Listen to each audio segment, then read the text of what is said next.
Okay.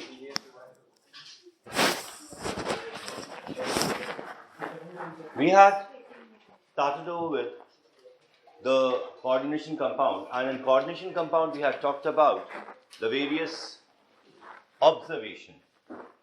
Clear? Observation ये था कि they had the compound COCl3.6NH3. Then there was a compound COCl3.5NH3, COCl3.4NH3, and COCl3.3NH3. These were the compounds. अब इन compounds से कुछ observation की बात थी. The observation with these compounds were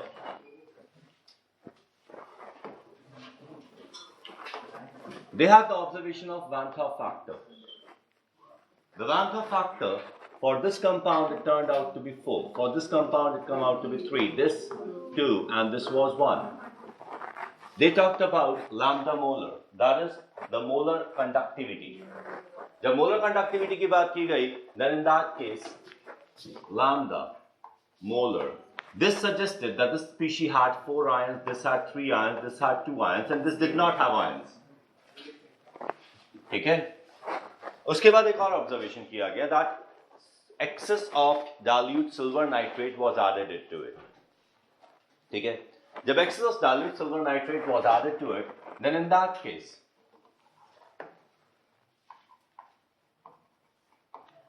this gave 3 silver chloride. This gave 2 silver chloride.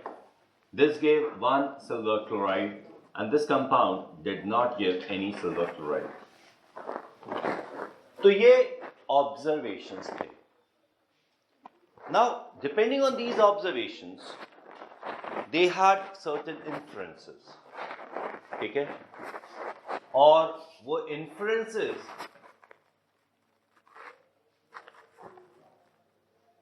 would decide what the structure of these compounds was. अब इन observation से कुछ छोटी छोटी चीजें पता चलती हैं, समझ नहीं आती, सिर्फ पता चलती हैं. जैसे कि हमारे पास एक कंपाउंड है जिसके अंदर क्लोरीन है. This compound has chlorine in it, but this compound does not give the silver nitrate test. ठीक है? इससे आगे बढ़ने के लिए लेट अस अंडरस्टैंड कि ऐसा कैसे हो सकता है. Could you suggest me a compound जिसके बारे में आपको बहुत अच्छी तरह पता है कि उस कंपाउंड में क्लोरीन है, और आपको ये भी बहुत अच्छी तरह पता है कि ये कंपाउंड सिल्वर नाइट्रेट टेस्ट नहीं देगा. Could you suggest me a compound? ऐसा कैसे हो सकता है? बट बताओ अगर कुछ है तो. CHCl3 chloroform, CH2Cl2 chlorobenzenes, dichloromethane, chloromethane. In fact, every compound which has chlorine covalently bonded will not give the silver nitrate test. Simple reason, the silver nitrate test is not the test of chlorine. It is a test of chloride. तो अगर कोई ऐसी species है जो chloride ion produce नहीं करती तो वो सिल्वर नाइट्रेट टेस्ट नहीं देगी. Is that clear? ठीक है? सीधी सीधी बात ये है कि अगर आप ये प्रूव करना चाहते हैं कि इस कंपाउंड में क्लोरीन सिल्वर नाइट्रेट टेस्ट नहीं देगा, तो आपको सीधी सी एक ही बात कहनी है, वो ये chlorine is covalent. Chlorine is covalent. अब यही एक बहुत ही ट्रिकी लाइन है. Cobalt is a reactive metal, chlorine is a reactive non metal, and ammonia is ammonia, it's neutral. पहली प्रॉब्लम तो ये है कि अमोनिया न्यूट्रल होते हुए कोबाल्ट के साथ जुड़ा हुआ कैसे है. दूसरी प्रॉब्लम ये है कि क्लोरीन इलेक्ट्रोनेगेटिव होते हुए भी कोवलेंट कैसे, और वो भी कोबाल्ट के साथ. जब हम इस ऑब्जर्वेशन की बात कर रहे हैं तो ये ऑब्जर्वेशन एक स्टूडेंट नहीं 2 स्टूडेंट के थे. उनमें से एक अल्फ्रेड वर्नर था, एक दूसरा स्टूडेंट था. दूसरा स्टूडेंट के जो भी ऑब्जर्वेशन मिले, same observation, both of them got the same observation, both of them were working on the PhD on the same thing. The other student, when he got these observations, he got afraid. उसने कहा कि भाई गलती हो गई. He discarded the theory in between. Werner went ahead. और Werner ने ये statement they the that there is a covalent bond between cobalt and chlorine. हम लोगों ने बहुत मजाक उड़ाया होगा कि भाई क्या मजाक कर रहा है यार, मेटल और नॉन मेटल का तुम कोवेलेंट बॉन्ड बना रहे हो. और उसने दे दी ये statement.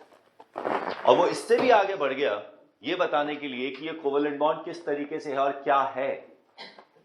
He suggested that there are two kind of valencies.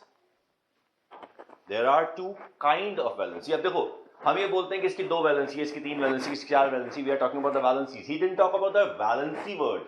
He talked about types of valency. He said that cobalt has 2 types of valency. One he termed as the primary valency. Other one he termed as a secondary valency. ठीक है. अब इन दोनों valencies की characteristic. He said the primary valency was the charge on central ion. यानी cobalt पे जितना charge है वो उसकी प्राइमरी वैलेंसी है. ठीक है. And the secondary valency has nothing to do with charge. मतलब इसका चार्ज क्या है उसका सेकेंडरी वैलेंसी से कोई लिंक. ठीक है. The primary valency is satisfied by ions. Charge है, चार्ज से satisfy होगा. Whereas secondary valency could be satisfied with ions or neutral species. ठीक है. The primary valency was ionic. The secondary valency was covalent. The primary valency could be ionizable. The secondary valency is always non-ionizable. ठीक है. The primary valency formed the lattice, or the primary valency is non-directional.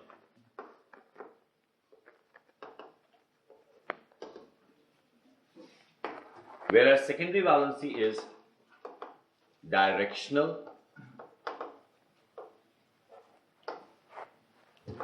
gives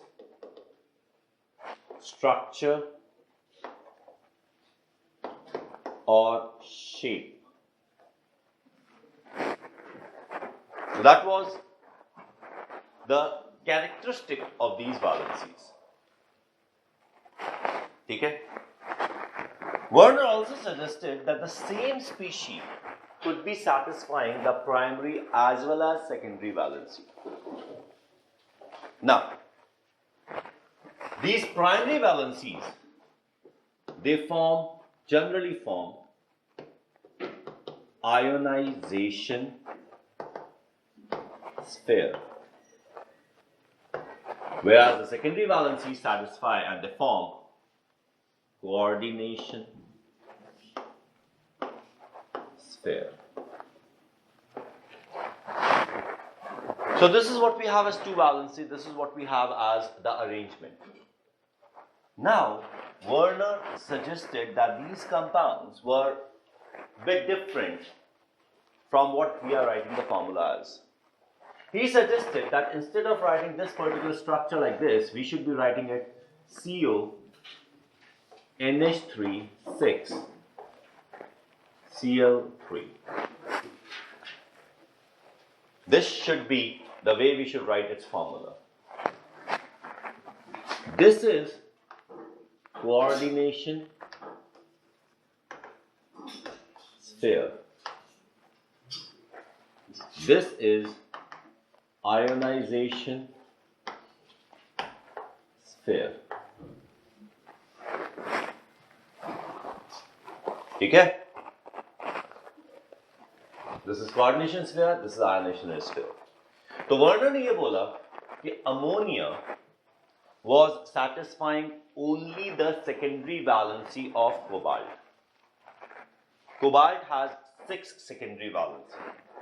ठीक है, whereas chlorine, all the chlorines are satisfying only the primary valency of cobalt. Cobalt has 3 positive charge, 3 chlorine 3 negative charge, cobalt के 3 positive charge को satisfy कर रहे हैं.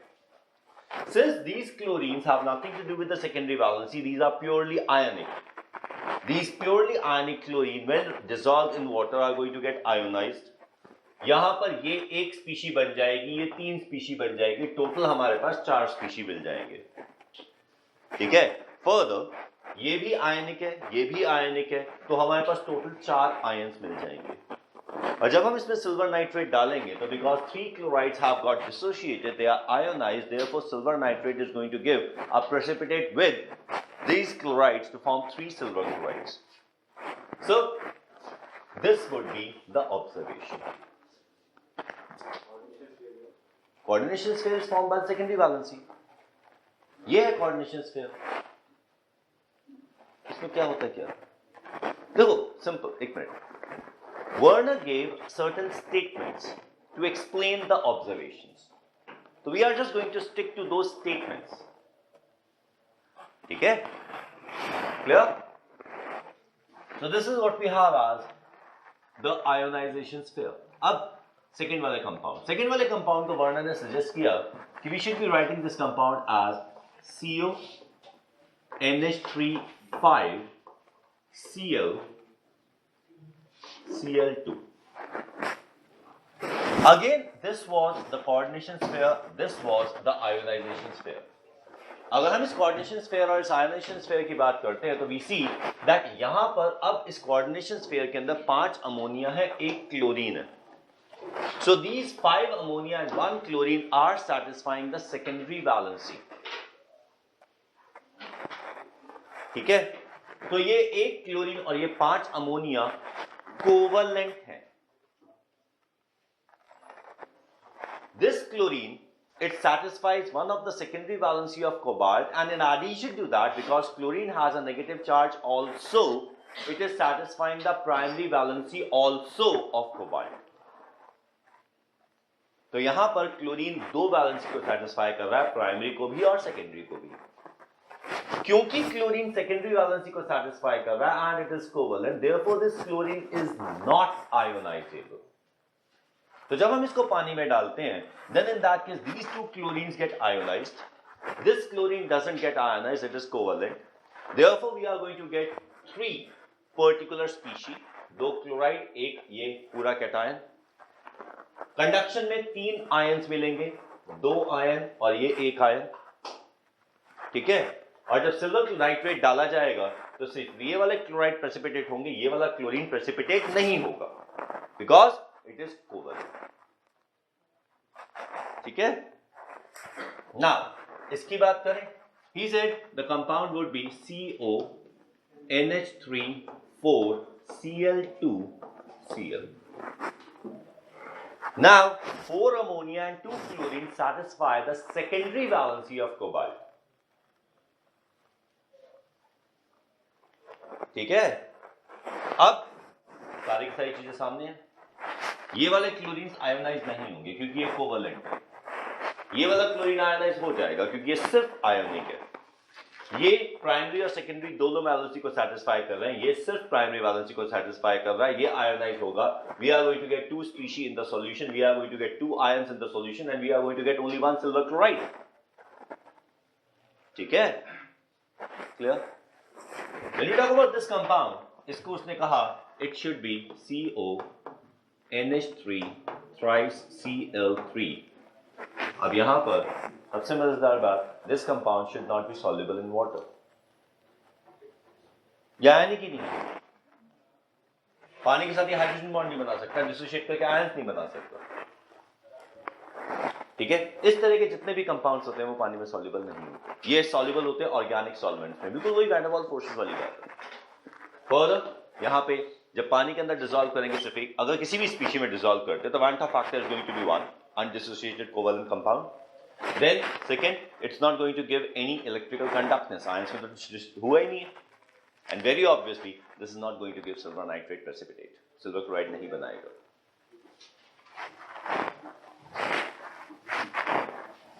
ठीक है, तो ये वर्नर की थ्योरी थी,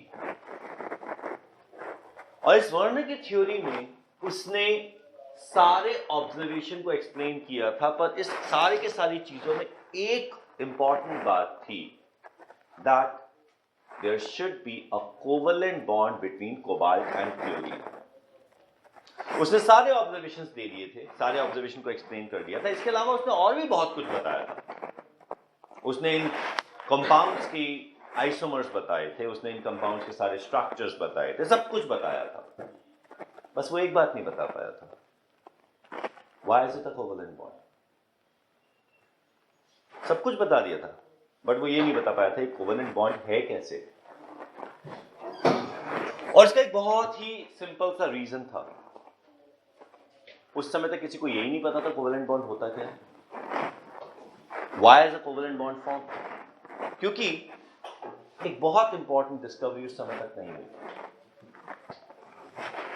Werner published his theory in 1893 and electron was discovered in 1898.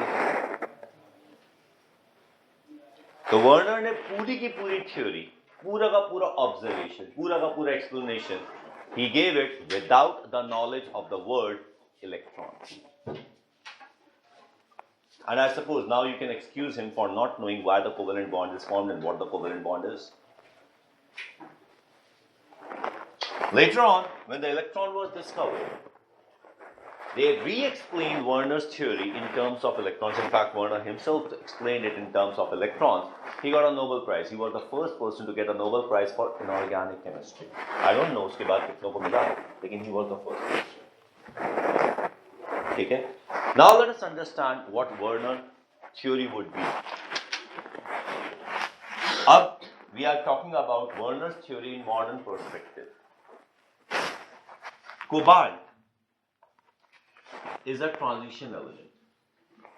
This is cobalt 3+.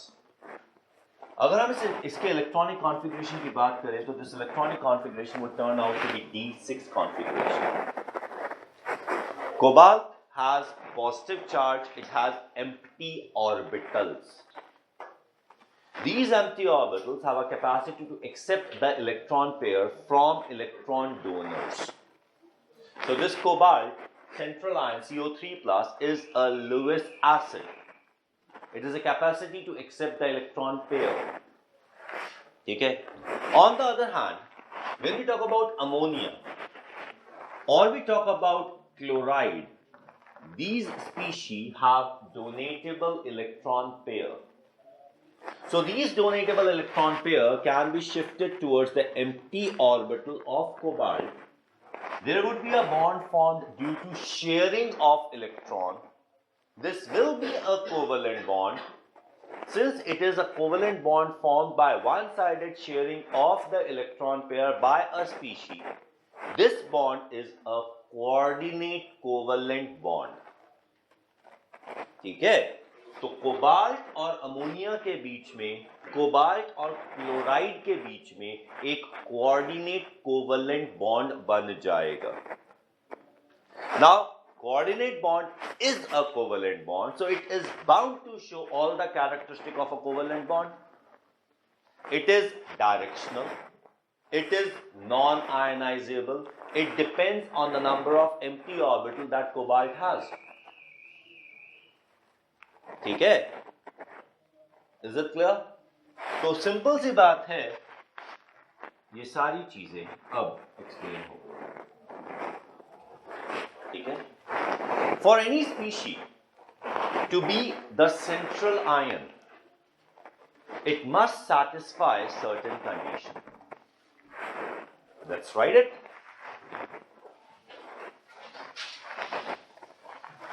For a species to be central ion, it must have, for a species to be central ion, it must have low energy empty orbitals. And mind it, I am not saying D. I am saying empty orbitals. I didn't say empty D orbitals. Okay? The species must have low energy empty orbitals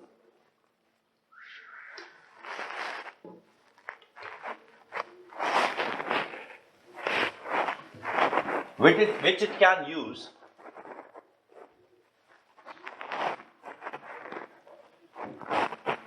to accept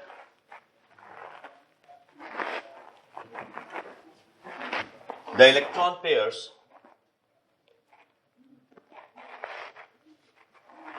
and form coordinate covalent bond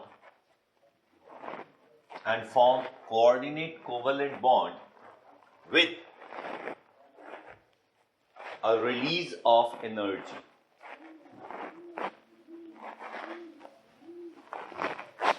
Okay?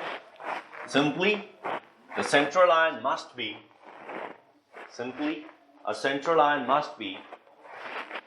a Lewis acid.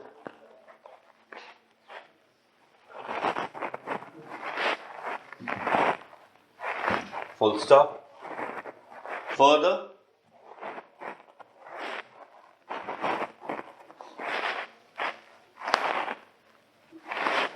the central ion must have a high effective nuclear charge. The central ion must have a high effective nuclear charge to be able to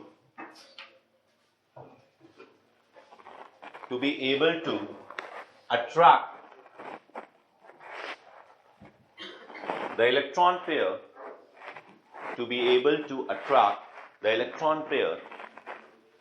of the donor species.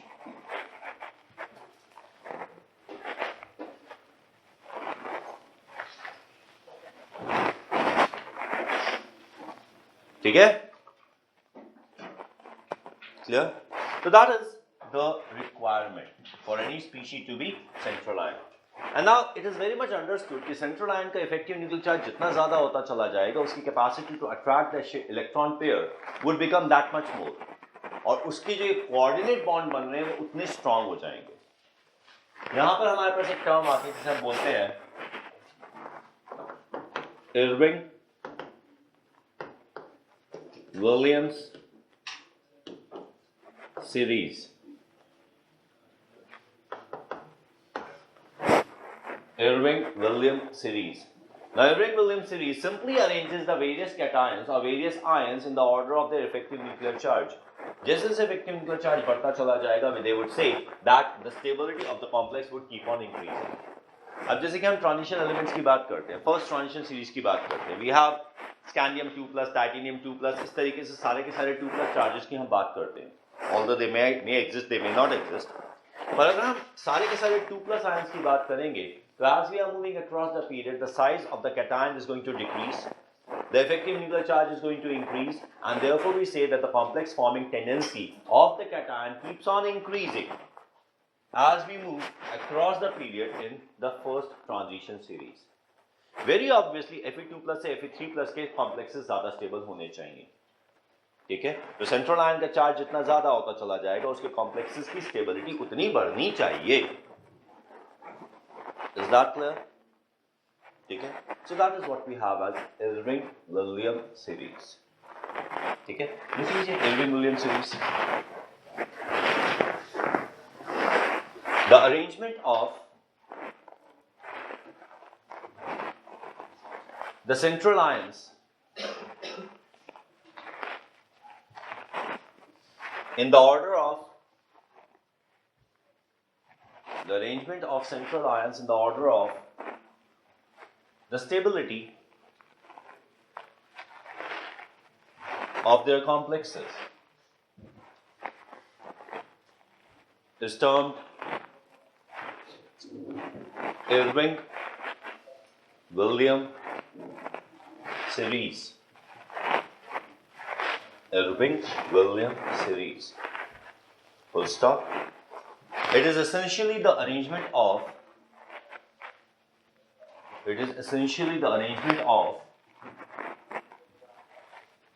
the central ions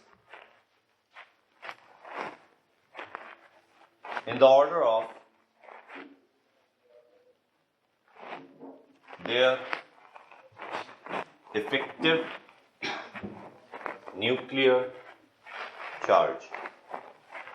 In the order of their effective nuclear charge. ठीक है? This is what is termed as Irving-Williams series.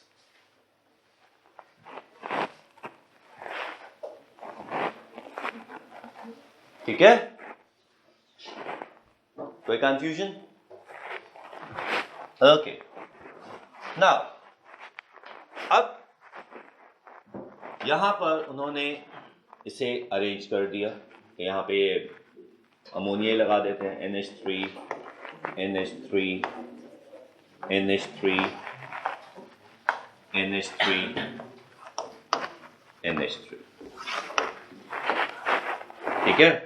This is going to have the charge of 3 plus, or this is going to be Cl3. ठीक है?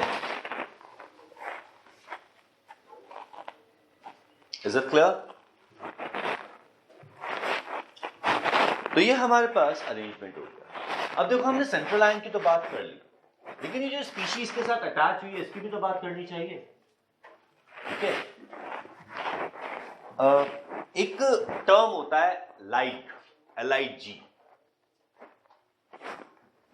LIG, like is something to stick। ठीक है? तो अगर हम इसको हिंदी में शब्द बोलें तो एक होता है चेप। ठीक है? आई बिलीव आप सभी ने कभी ना कभी इस शब्द का इस्तेमाल किया होगा। बड़ा चेप है यार, है ना? तो हाँ, क्या बोला?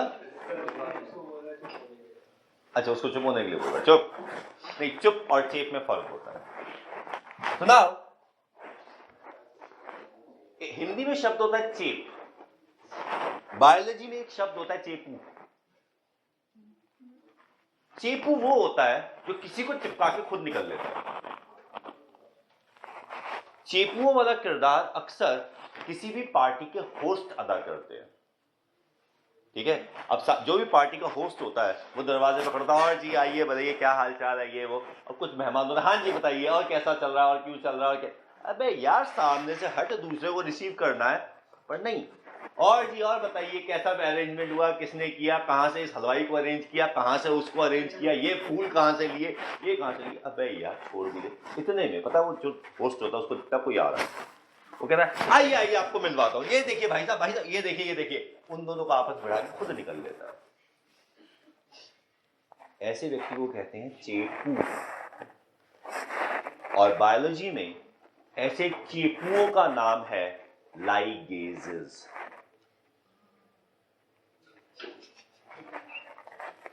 Ligase is the name of the category of enzymes which stick the species together. ठीक है? और वो जिसको चिपकाते हैं, जैसे यहां पे ये चेप है, चेपू नहीं है, ये चिपकता है, तो इसका नाम केमिस्ट्री में है लाइगैंड। ठीक है? Be clear about its pronunciation. अगर इसका प्रोनाउंसिएशन गड़बड़ कर दिया तो बहुत कुछ गड़बड़ आ जाएगा। वैसे चाहे मीनिंग सेम रहेगा। ठीक है? So these species are called ligands. ठीक है, क्लियर? अच्छा हाँ, इसकी ligands भी कहा जाता है इसको. Ligands also is acceptable pronunciation. Ligands also is acceptable pronunciation. Dictionary में इसके दो pronunciation दे रखे हैं. So these are ligands. Now, for any species to be a ligand, it needs to satisfy a simple condition. It must have a donatable electron pair which it can use to form coordinate covalent bond with the central ion with release of energy. ठीक है, तो लिख लीजिए ligands. It must have a donatable electron pair. It must have a donatable electron pair which can be used to form coordinate bond with the central ion with release of energy. ठीक है, full stop. Simply, the ligand is a Lewis base.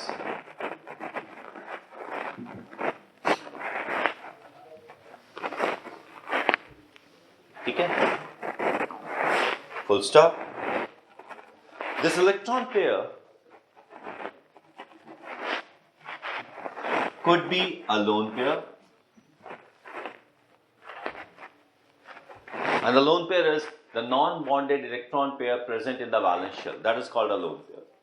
Simply speaking, this electron pair could be a lone pair or the electron pair in the pi bond, or the electron pair in the pi bond. ठीक है, so that is what we term as a ligand. ठीक है, ये जितना भी यहाँ पे board पर इस समय लिखा है, इसमें कुछ पूछना है? किसी भी टर्म में कोई भी कंफ्यूजन?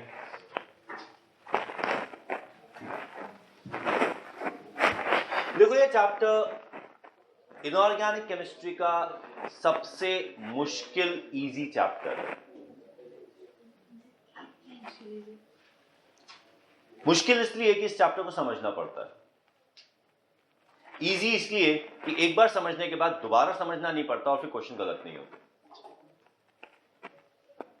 पर अगर समझ ना आए तो ये सबसे मुश्किल है, क्योंकि पता ही नहीं चलता हुआ क्या.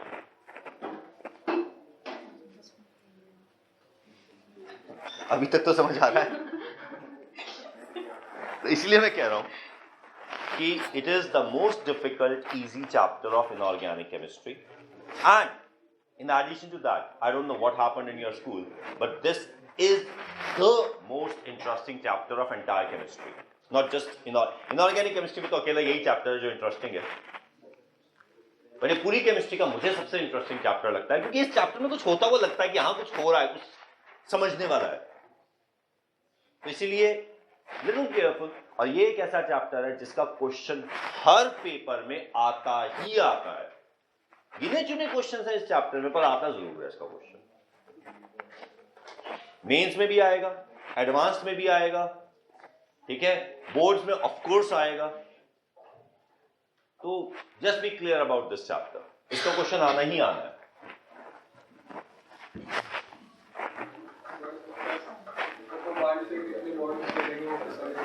हमें नहीं पता चलेगा, हमें पता होता है.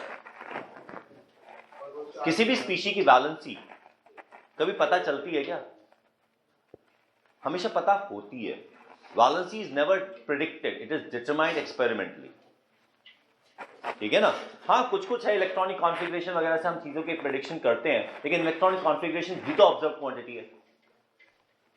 ठीक है, और बताओ.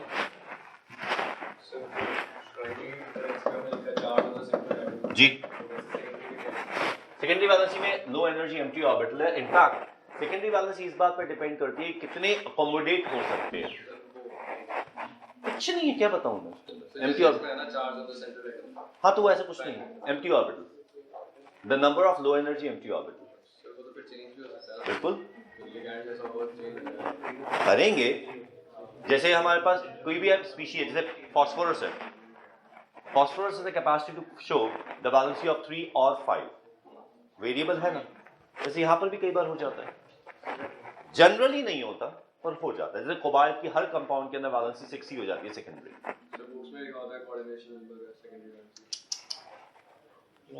कोऑर्डिनेशन नंबर है क्या? The number of species attached to it. और क्या है? तो फर्क क्या है दोनों के नाम में? नाम दे दिया, okay secondary valency is the coordination number, मैंने भी दे दिया।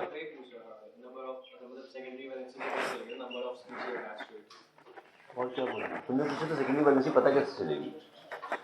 तुमने ये नहीं कहा था सेकेंडरी वैलेंसी का दूसरा नाम क्या है? Secondary valency is the coordination number, ठीक है? The total number of species attached to the central ion is called as coordination number, ठीक है?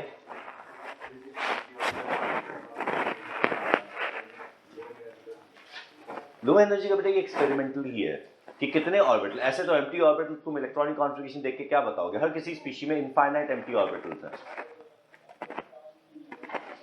है या नहीं है? तो it is the low energy empty orbital which we need to know, not just the orbitals, ठीक है? और वो एक्सपेरिमेंटल है कि कितने इलेक्ट्रॉन डोनेट करने से एनर्जी रिलीज होगी, कितने एक्सेप्ट करके एनर्जी रिलीज करेगा, ठीक है? Is it clear? तो अब कोऑर्डिनेशन नंबर की ऑफिशियल डेफिनेशन लिख लेते हैं।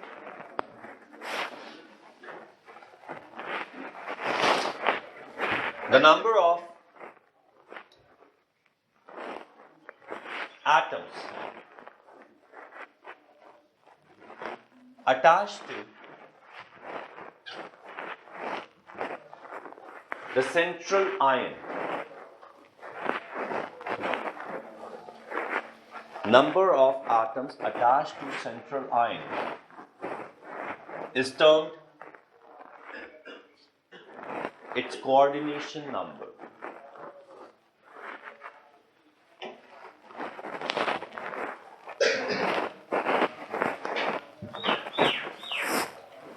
ठीक है? और attached to the central ion through coordinate covalent bonds. That's what is coordination number. ठीक है? और कुछ पूछना? ठीक है? अच्छा, अब यहां पर एक टर्म और, यहां पर हमने देखा कि इस कोऑर्डिनेशन स्फीयर में सारे के सारे आइडेंटिकल स्पीशी हैं, ठीक है? The coordination compound in which the coordination sphere contains identical species are termed homoleptic. Homoleptic coordination compound or homoleptic complexes. ठीक है?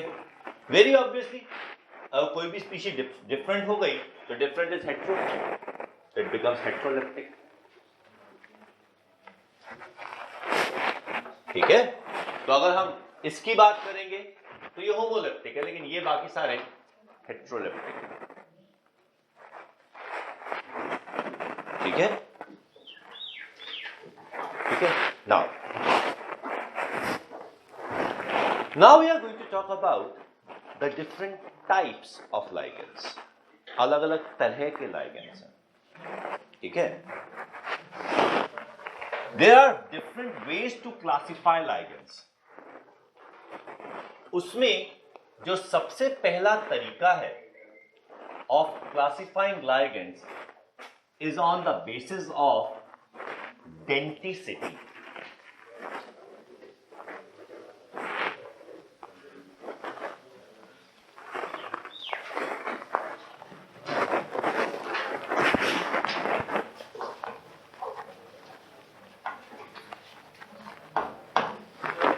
डेंटिसिटी। अब डेंट का मतलब होता है दांत, ठीक है? तो ये समझ लो, मैं हमेशा एग्जांपल देता हूं इसका कि I consider these ligands as certain kind of parasites. These parasites attach to the host body by biting through it. अब जब हम पैरासाइट्स की बात करते हैं तो पैरासाइट्स हमारे पास बहुत सारे तरह के होते हैं. उनमें से कुछ पैरासाइट्स ऐसे होते हैं जिनके एक से ज्यादा डेंचर का सेट होता है. जैसे कि एक बड़ा फेमस पैरासाइट है which is called leech. Hirudinaria granulosa, that's the name of leech, the scientific term. और इसके दो डेंचर हैं, एक एंटीरियर एक पोस्टीरियर. इसकी पूंछ में दांत है और मुंह पे भी दांत है. तो it is a bidentate parasite. ठीक है, इसके दो डेंचर्स हैं, दो साइड से अटैच हो जाते. किसी के तो चार चार होते हैं. Tetradentate parasite. ठीक है, एंड आई बिलीव उसके अंदर सबसे फेमस एग्जांपल टेप फॉर्म का है. चार. नाउ इसी तरीके से जब हम इन लाइगेंड्स की बात करते हैं तो there are certain ligands which have a capacity to attach with the central ion using more than one atom. So the number of atoms of the ligand which attach, लिखो मत अभी, सुन लो, लिखवा रहा हूं. The number of atoms of the ligand that simultaneously attach with the central ion is termed as denticity. और यहां पर एक वर्ड और आ जाता है and that word is non-contiguous.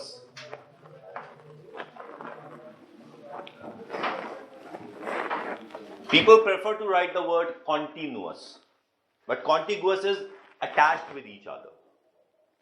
ठीक है, तो जितने एटम्स लाइगेंड के सेंट्रल आयन से अटैच होते हैं, पर वो एटम आपस में अटैच नहीं होने चाहिए. ठीक है, जैसे मेरे पास है लेट अस से CH2 डबल बॉन्ड CH2. अब यहां पे एक मेटल आया ना, तो ये इलेक्ट्रॉन क्लाउड डोनेट हो जाता है.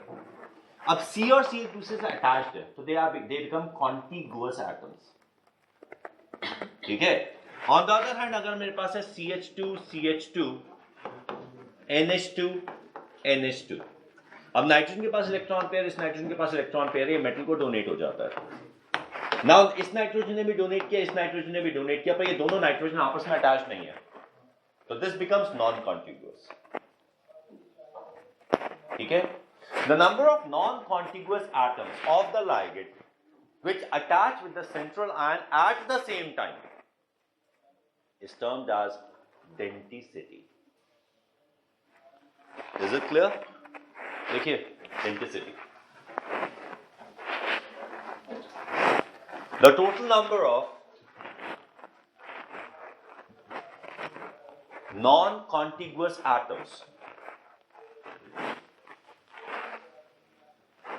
the total number of non-contiguous atoms of the ligand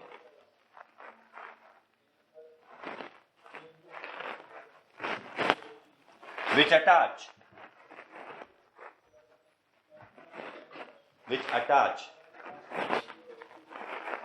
to a given central ion at the same time is termed denticity. ठीक है, एक बात यहां पर ध्यान रखना, it is the number of atoms that attach. It has nothing to do with the electron pair. ठीक है, is it clear?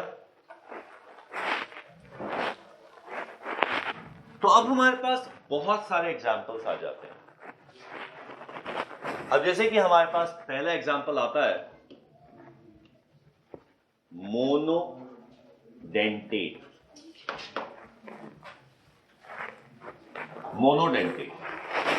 Very obviously, a species which can donate only one atom to be attached to the central ion at a time is termed as monodentate.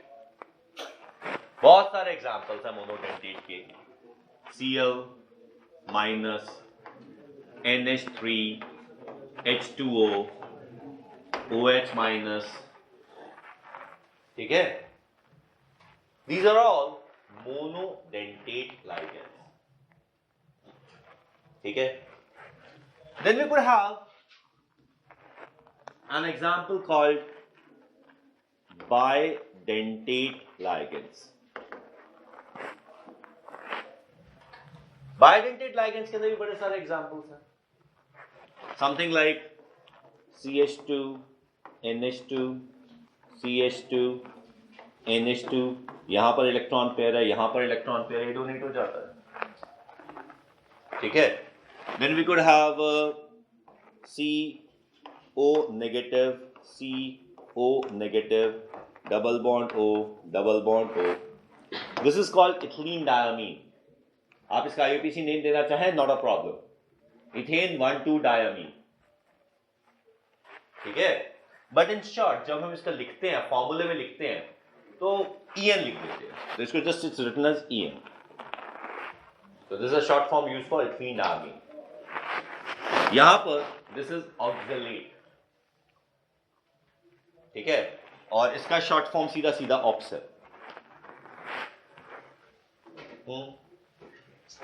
ठीक है. तो this is oxalate. अब इस oxalate के अंदर you might be tempted to say that there are 4 oxygens in oxalate and all oxygens are exactly identical. देखो oxalate के अंदर रेजोनेंस होगा, तो यहां पे नेगेटिव चार्ज ये चारों ऑक्सीजन के ऊपर इक्वली डिस्ट्रीब्यूट हो जाएंगे, ठीक है. तो all the 4 oxygens are equivalent. Then you might be tempted to say that why am I saying it bidentate? Why should I not call it tetradentate? The answer to this question is it must be at the same time, and these structure is planar, ठीक है. Coordinate bond, covalent bond is a directional bond. It is in the direction of the electron pair. तो यहाँ पे ये oxygen को अगर मैं मानता हूं, तो यहाँ पे ये इलेक्ट्रॉन पेयर अगर डोनेट कर देगा, तो these 2 oxygen will be pointing away from the central ion. They can't donate the electron pair. तो एक बार में ये सिर्फ 2 ही एटम से इलेक्ट्रॉन पेयर डोनेट कर सकता है. That is why it is a bidentate ligand, ठीक है. और भी कुछ लाइगेंड्स हैं हमारे पास इस तरीके के bidentate. एक हमारे पास लाइगेंड ये है, जैसे एक कंपाउंड होता है ना, CH3C double bond O, CH2C double bond O, CH3. इस कंपाउंड का नाम तो सुना होगा, क्या है इसका नाम?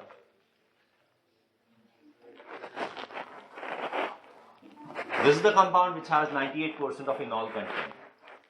This is acetyl acetone. Acetyl acetone. That's a common name. ठीक है. IUPAC, of course, you can give it.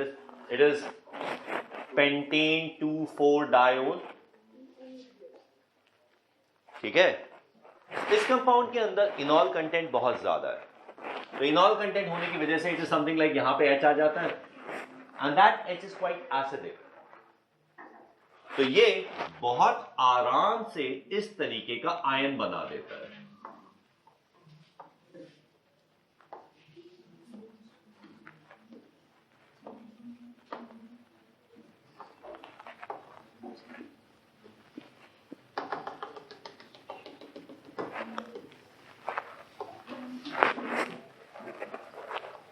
ठीक है.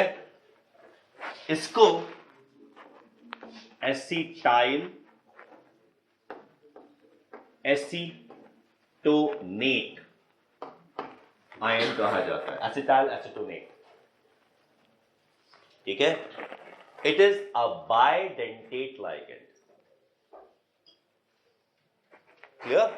और इसको शॉर्ट फॉर्म में ऐसी बोल देते हैं, AC acetyl acetonate. So this is a bidentate ligand, ठीक है. और भी बहुत सारे bidentate ligands हैं and we are going to do them further. पर हाँ, कुछ अलग bidentate ligands की बात करते हैं. जैसे कि हमारे पास एक कंपाउंड है NH2 CH2 COOH.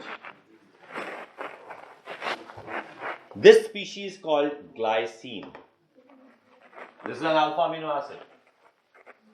अब इस ग्लाइसिन की एक खास बात यह है कि यहां पे दो एटम है जो इलेक्ट्रॉन पेयर डोनेट करते हैं, नाइट्रोजन एंड ऑक्सीजन। ठीक है, इसका ये H निकल जाता है, एनायन बन जाता है, and we get this kind of a structure, C double bond O, O negative, CH2 NH2 with an electron pair. ठीक है, इस स्पीशी के अंदर it is a bidentate ligand. इन सब में एक चीज देखो, जितने हमने ये बाइडेंटेट लाइगेंड देखे हैं, इन सब में एक इंपॉर्टेंट बात ये है कि इस साइड और इस साइड में कोई फर्क नहीं है। These are symmetric bidentate ligands. On the other hand अगर मैं इस कंपाउंड की बात करूं तो दिस कंपाउंड बिकम्स, यहां पे ऑक्सीजन है, यहां पे नाइट्रोजन है, this compound is an unsymmetric bidentate ligand.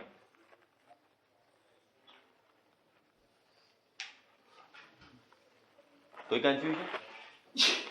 I hope the word unsymmetric is clear. ठीक है, it is an unsymmetric bidentate ligand. ठीक है, तो ये बाइडेंटेट लाइगेंड्स थे।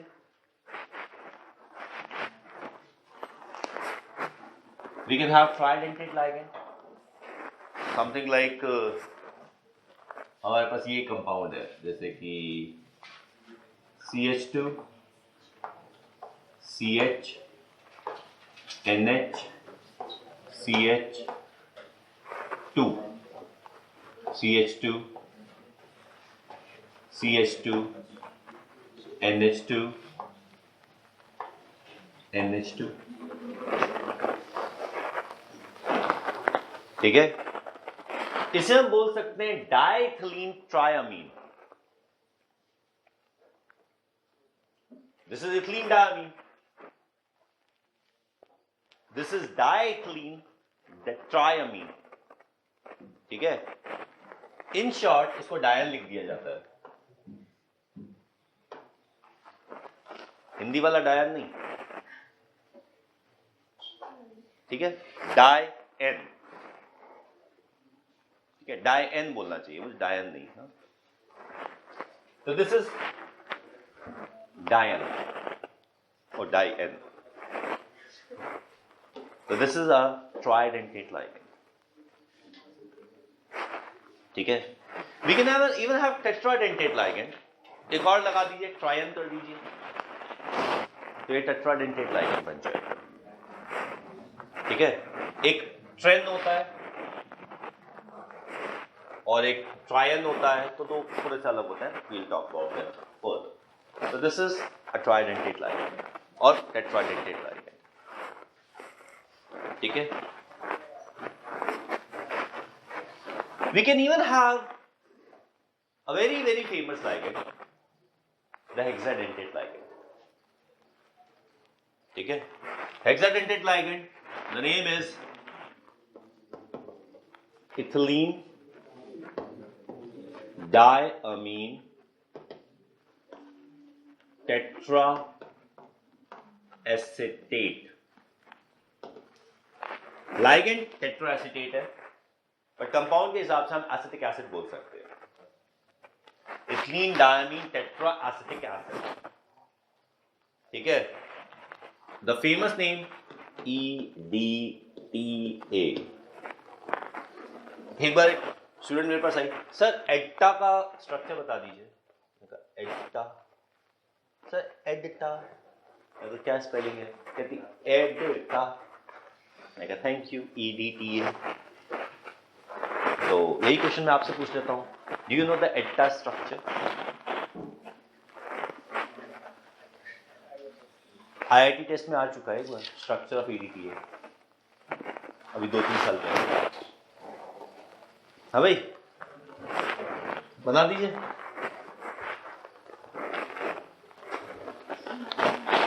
तो मैम आप तो कर चुके हैं ना chapter.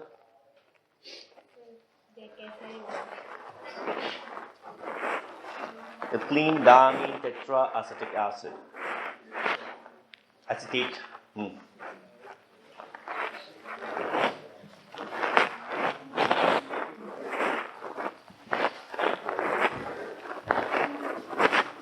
This is ethylene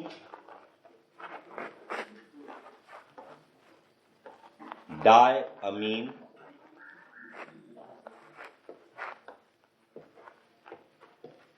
tetra acetate.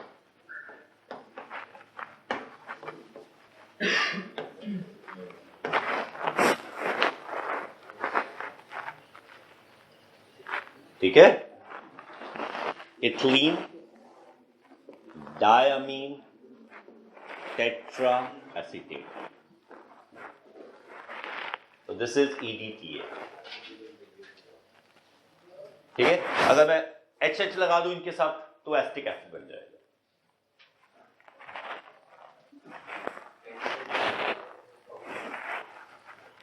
अब how do we make it hexadentate? बड़ा मजेदार सा तरीका है. लेट अस से हम कोबाल्ट EDTA कॉम्प्लेक्स बनाते हैं. ठीक है, तो जब कोबाल्ट EDTA कॉम्प्लेक्स बनाएंगे तो it's formula would be CO EDTA minus. देखो कोबाल्ट का 3+ चार्ज है, EDTA का 4 नेगेटिव है, तो total charge on the complex would be -1. And now let's try to make the structure. ठीक है, अब ध्यान से पेन रखो, पहले ध्यान से देखो कि किस तरीके से बनाया जा सकता है. We know that these complexes are octahedral. We know it. ठीक है, I won't go into the detail how we can determine it, but we know it. So what we do is we make the central ion, and around it we make the octahedral. चलो इसको ऐसे बना दे.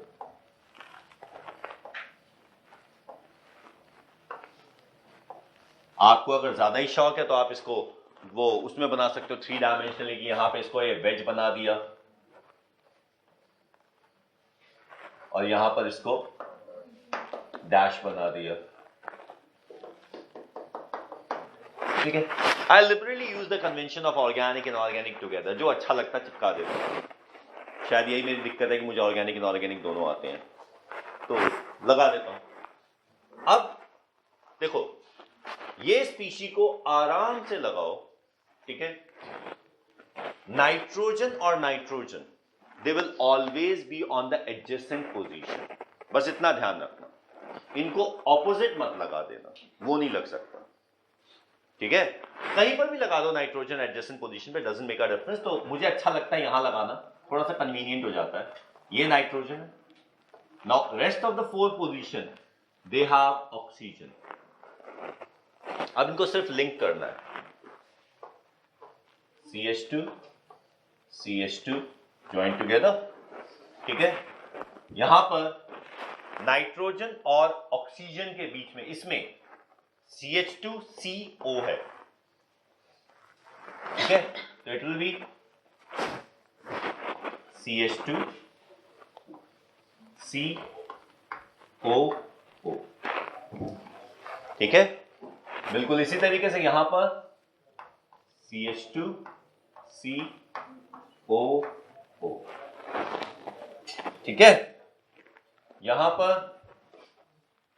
CH2 CO CH2 CO.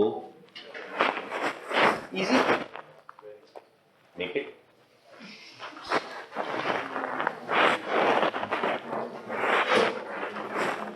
This is the beautiful diagram of cobalt EDTA complex. I think quite neat and clean. बड़ी मुश्किल से बनाया मैंने, पता है, सालों की मेहनत है ये.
Now the CDT here would be hexadentate ligand,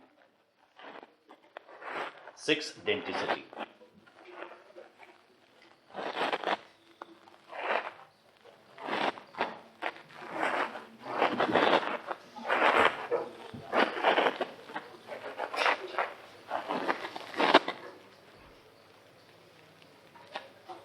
ठीक है. कई बार जब स्टूडेंट्स इसको डायग्राम को बना लेते हैं ना, तो उनको एक बड़ा एक सेंस ऑफ अचीवमेंट होता है, वाओ हमने इतना कॉम्प्लिकेटेड डायग्राम बना लिया.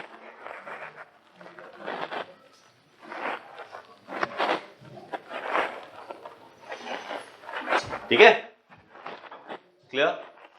सो that is what we term as hexadentate ligand. अब ये जितने भी bidentate, tridentate, terdentate, hexadentate, decadentate होते हैं लाइगेंड्स हैं, इनके लिए कोई कंपल्शन नहीं है कि ये मैक्सिमम डेंसिटी यूज ही करें. जैसे वैलेंसी की बात होती है ना, कि वैलेंसी बहुत सारी है लेकिन सारी यूज करना जरूरी नहीं है, तो species show variable valency.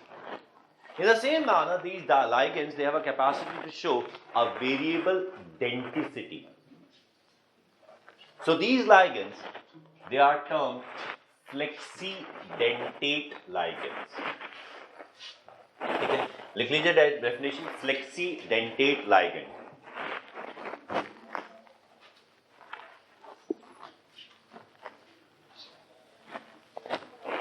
The ligands और the polydentate ligands, monodentate ligand तो flexible denticity शो कर नहीं सकते. The polydentate ligands which show a variable denticity. The polydentate ligands which show a variable denticity are termed flexidentate ligands.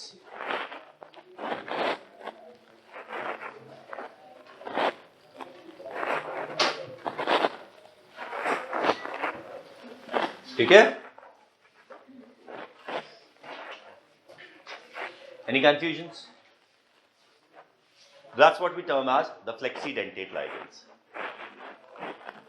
अब एक और important सी चीज. We have a category of ligands of the kind cyanide.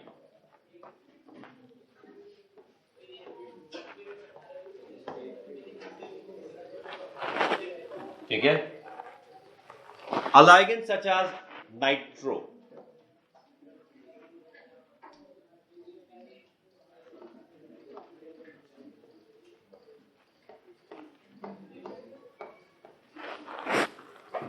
ठीक है? The thiocyanide.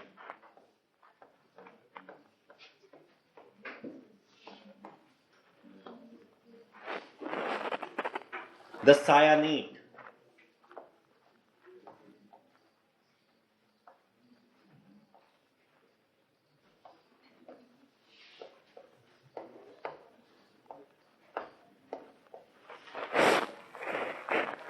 इन सारे ligands की खासियत ये है कि they have the electron pair on 2 different atoms. ठीक है, पर इनका स्ट्रक्चर ऐसा है कि अगर एक एटम से इलेक्ट्रॉन डोनेट हो गया तो दूसरा एटम दूसरी साइड पॉइंट करना शुरू कर देगा. तो ये 2 जगह इलेक्ट्रॉन पेयर होते हुए भी, 2 डोनेटेबल एटम होते हुए भी किसी एक एटम को ही यूज कर सकते हैं, दोनों एटम को ये यूज ही नहीं कर सकते. ठीक है? तो ये सारे ligand 2 donatable electron pair on different atom होते हुए भी मोनोडेंटेट लाइगेंड्स हैं. ठीक है? क्लियर? बट यहां पे चॉइस है ईदर और जहां कहीं भी एक चॉइस होती है ईदर और but not both, are termed as ambidentate ligands. ठीक है? क्लियर? डेफिनेशन लिख लीजिए. The ligands which have two different atoms, and different word is important. The ligands which have two different atoms with electron pair but can donate the electron pair from only one of the two atoms at a time are termed ambident ligands. ठीक है? Be very clear, ambident ligands are not bident, they are monodentate. क्योंकि denticity का है at the same time, तो at the same time तो वो एक ही atom donate कर रहे हैं ना, so that is why these are monodentate ligands, they are not bidentate ligands. ठीक है? Clear?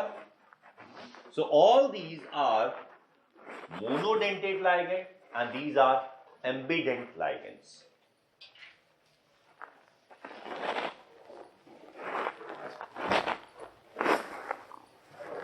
ठीक है?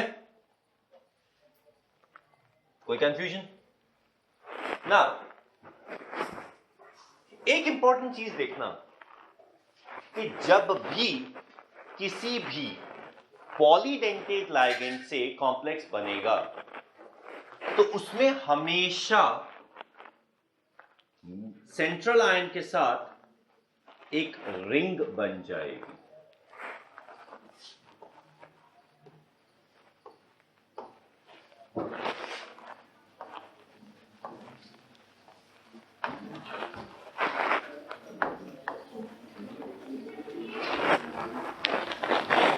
You'll always end up with a ring of which the metal ion is a part of.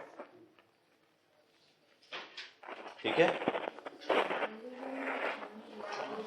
Possible है कि एक atom किसी एक में सेंट्रल लाइन में दे रहा है, दूसरा वाला एटम में दे सकता है किसी और सेंट्रल लाइन में. वो ब्रिज होते हैं, ब्रिज लाइगेंड्स. ठीक है? और उसमें हो सकता है कि एक ही एटम 3 सेंटर बॉन्ड बना ले. जैसे डाइबोरेन में 3 सेंटर बॉन्ड बनता है ना, वैसे 3 सेंटर बॉन्ड बन जाए. And this also is possible कि 2 अलग अलग एटम से बॉन्ड बन जाए. वो these are called bridge ligands. ठीक है? चलो अब आपने पूछ लिया तो डेफिनेशन लिखवा देता हूं. पहले इसको खत्म कर लो फिर ब्रिज लाइगेंड की डेफिनेशन. एक ही रिंग बनेगा, 2 बनेगा. आप बताओ. तो अगर मैं इस ट्राइडेंटेट लाइगेंड की बात करूं तो ऐसे और ऐसे, तो I think it will be called 2 rings rather than 1. ठीक है? तो क्या आप मुझे बता सकते हैं EDTA में टोटल रिंग कितनी है?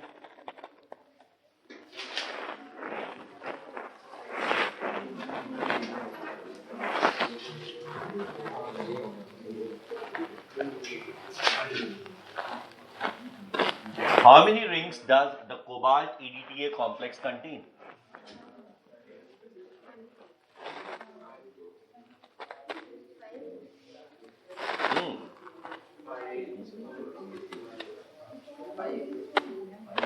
पांच रिंग्स हैं. ठीक है ना? तो EDTA is going to have 5 rings. ठीक है? क्लियर?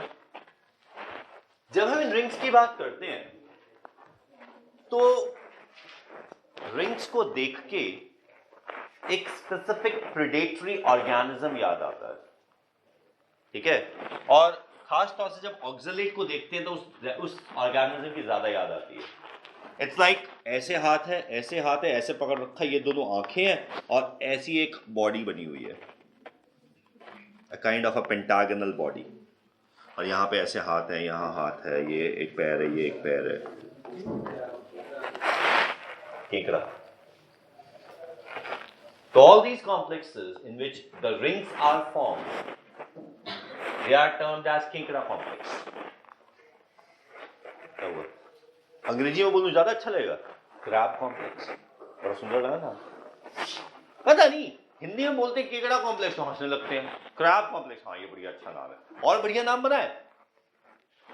क्रैब का एक और सिनोनिम है, कैंसर तो होता ही है, कीलेट.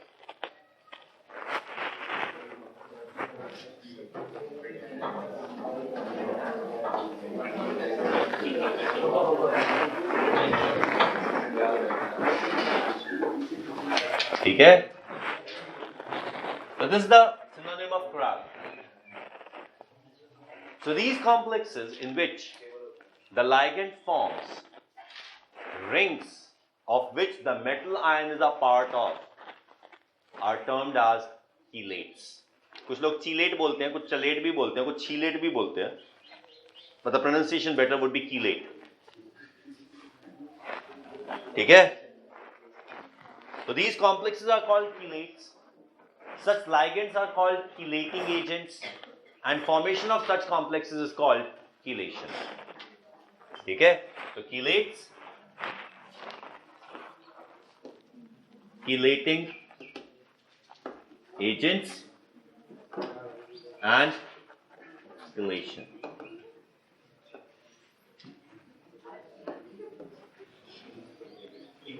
Definition लिखिए. The complexes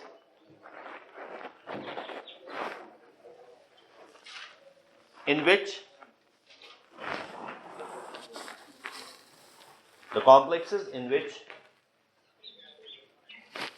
the ligand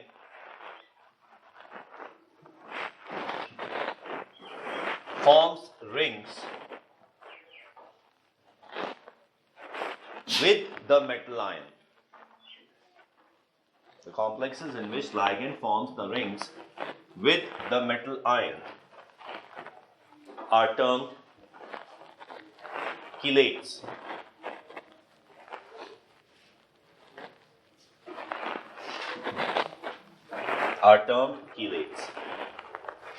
ठीक है.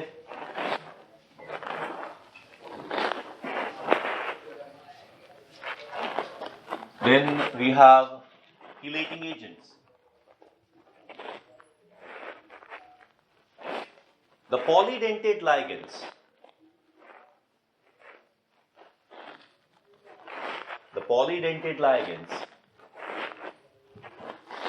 when they form complexes,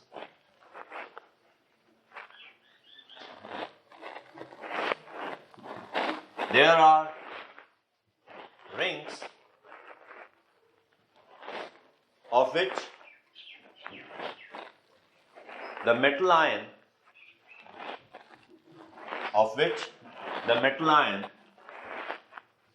is a part of.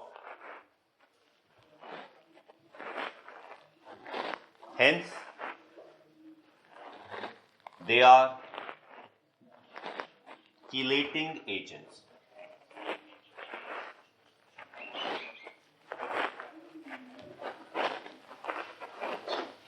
ठीक है.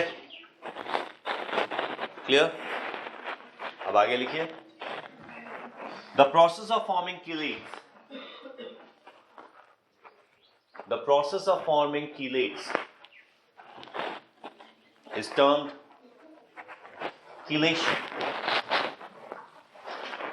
The process of forming chelates is termed chelation. ठीक है. आगे लिखिए. It is observed that chelates are more stable.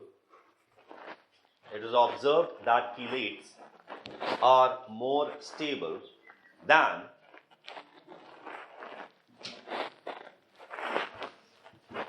the complexes of corresponding monodentate ligands. ठीक है? Let's talk about the example. हमारे पास है cobalt 3+ aqueous. This reacts with 6NH3 to give us CO NH3 6 3+. ठीक है? In the same manner, we can take CO3+ aqueous. This reacts with 3 CH2 CH2 NH2 NH2 to give CO En thrice 3+. ठीक है? Now the observation tells us that the stability constant of this particular complex is much higher than the stability constant of this complex. यानी कि इस reaction का equilibrium constant की बात होती है, वही स्टेबिलिटी कांस्टेंट होता है. ठीक है? आप स्टेबिलिटी कांस्टेंट को डिस्ट्रीब्यूशन कांस्टेंट का उल्टा भी ले सकते हैं कि ये कॉम्प्लेक्स अगर पानी में डालो तो अमोनिया में कितना दिखाई देगा, इथिलीन डायमीना में कितना दिखाई देगा. तो स्टेबिलिटी कांस्टेंट इसका इससे बहुत ज्यादा है. Why?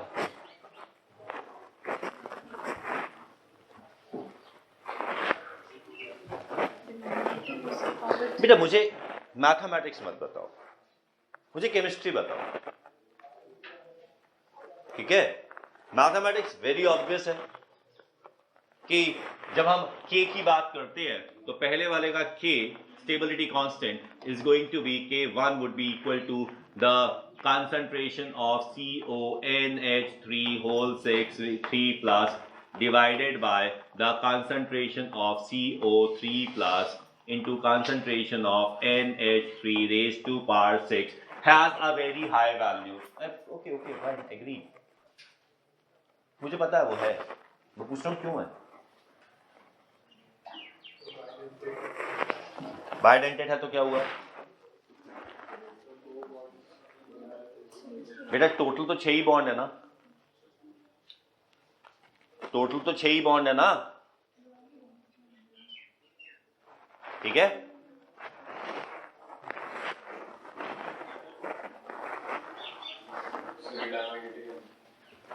सारी डायमैग्नेटिक.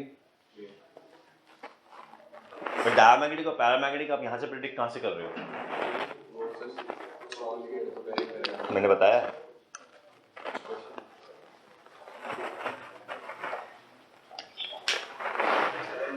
और एक इंपॉर्टेंट बात, मैंने यहां पे लाइगेंड स्पेसिफिकली ऐसे लिए हैं जहां पे डोनर एटम सेम है. Donor atom is the same in both cases. ठीक है? तो इन दोनों केसेस में जो डोनेशन कैपेसिटी है, जो बॉन्ड स्ट्रेंथ है, बॉन्ड लेंथ है, रिमेन्स द सेम.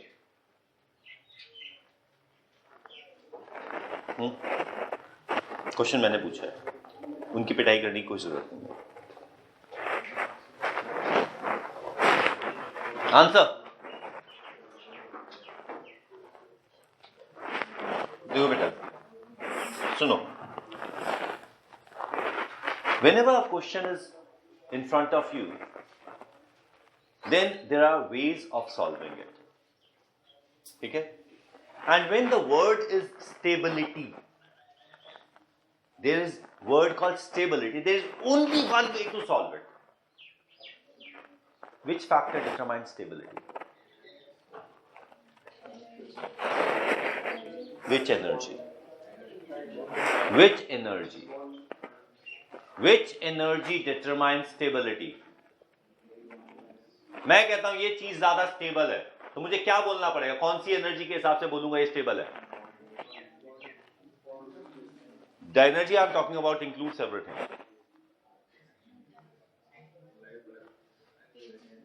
Enthalpy. थोड़ा सा बेटर बोलो. Which energy will determine the stability? Entropy. थोड़ा सा और बेटर बोलो. Delta G. Yes, the Gibbs energy. Stability, जहां कहीं भी word आएगा, wherever the word is feasibility, stability, spontaneity, the answer has to come out from the Gibbs energy. Yeah, no? Stability is not a kinetics term. Stability is a thermodynamic term. So very obviously the answer has to come from thermodynamics. और एक और मजेदार बात, equilibrium constant, यही बोला था ना आपने, equilibrium constant again is a thermodynamic term which is related to delta G. Clear? ठीक है? तो this K सिंपल इक्वेशन होती है ना, delta G naught is equal to minus 2.303 RT log K. तो अगर आपको K का रीजन देना है तो इससे आएगा ना, और ये किस पे डिपेंडेंट है? आपने दो अलग अलग नाम बोल दिए, तो उनको जोड़ के बोलते हैं ना, delta G not is equal to delta H naught minus T delta S naught, where T is 298 Kelvin. तो अब अगर आपको ये बताना है कि किसी का डेल्टा G नॉट ज्यादा नेगेटिव क्यों है, तो very obviously the answer has to come out from the value of delta H and delta S. ठीक है? अब इन दोनों एग्जाम्पल में I said the ligands have the same donor atom. So if the ligands have the same donor atom, then very obviously the bond energy remains the same. And that very obviously means that delta H remains the same. So this factor is common for both. So now another factor, delta S. Temperature दोनों में same है, तो यही एक factor रह गया ना. तो let us consider what the delta S is.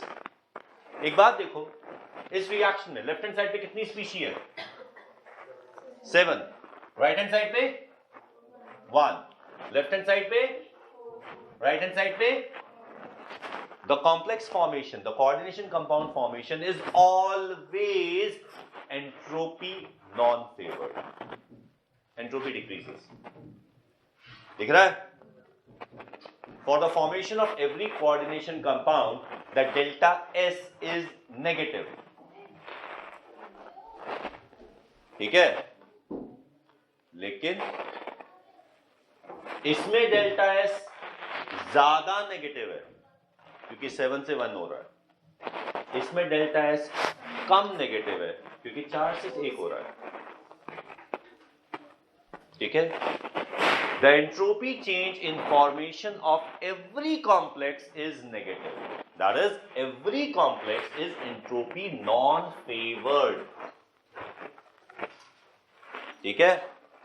But the chelates are entropy less unfavored. Unfavored तो वो भी हैं, पर कम unfavored है, as compared to the complexes of monodentate ligands. तो ये फैक्टर कम नेगेटिव है, तो ये फैक्टर ज्यादा नेगेटिव हो जाता है. ये कम नेगेटिव होगा तो ये कम पॉजिटिव हो गया ना. ठीक है? तो ये ज्यादा नेगेटिव हो गया. Is that clear? समझ आई बात? So chelates are entropically less unfavored as compared to the complex of monodentate ligands. Is it clear? समझ आ गया? लिख लिए? लिखें? लिखिए.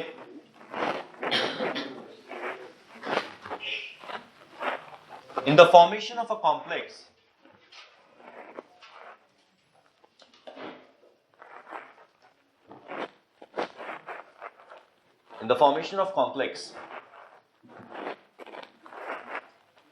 independent stable species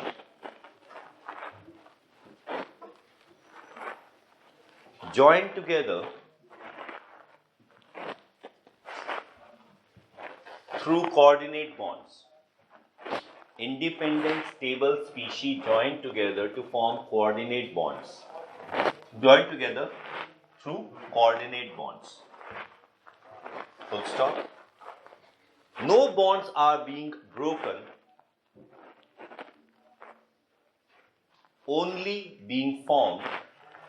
No bonds are being broken, only being formed. Hence, delta H formation is always negative.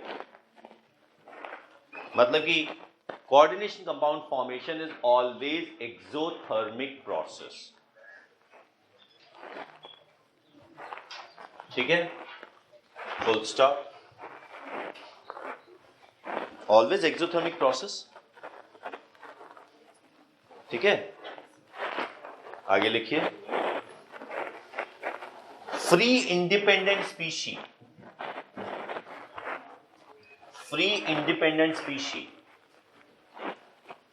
join together to form a single ordered species.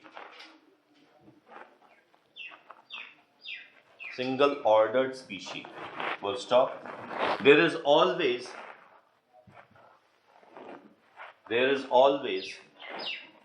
a decrease of disorder. Hence, the entropy change is always negative. ठीक है? The complex formation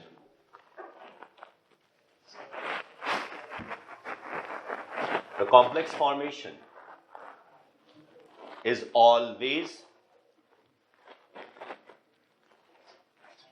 entropically non-favored. The complex formation is always entropically non-favored. ठीक है? Clear? अब simple सा statement. In formation of chelates,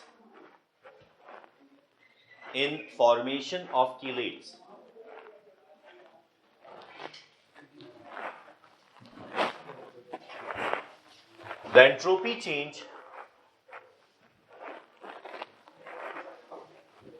entropy change is less negative.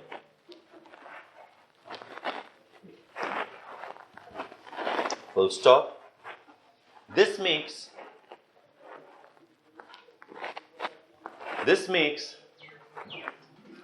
chelates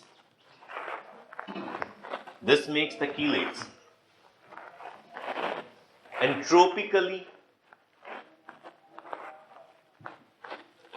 less non-favored. देखो, I'm using double negative. These make chelates entropically less non-favored compared to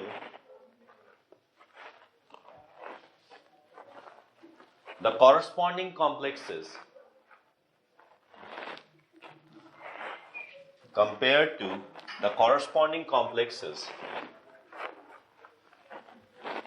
of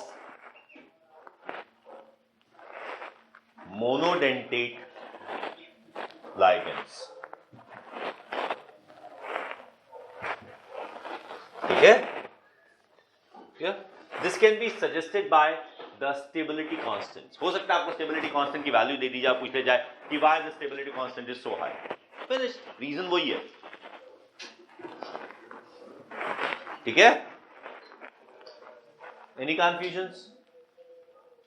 Okay. Clear? यहां तक कुछ पूछना है? कोई कंफ्यूजन? फिर तो एंथैल्पी से कंपेयर करोगे ना तुम. देखो हमारे पास दो फैक्टर्स हैं, H एंड डेल्टा S। दोनों सेम हो जाएंगे क्या? डेल्टा S सिंपली कितनी स्पीशीज है कितनी स्पीशीज, सीधा। डेल्टा H बॉन्ड स्ट्रेंथ कितनी है, कहीं तो डिफरेंस आएगा, उससे कंपेयर कर लेंगे, ठीक है। पर हाँ एक बात का ख्याल रखना, कुछ चीजें कॉमन होनी चाहिए।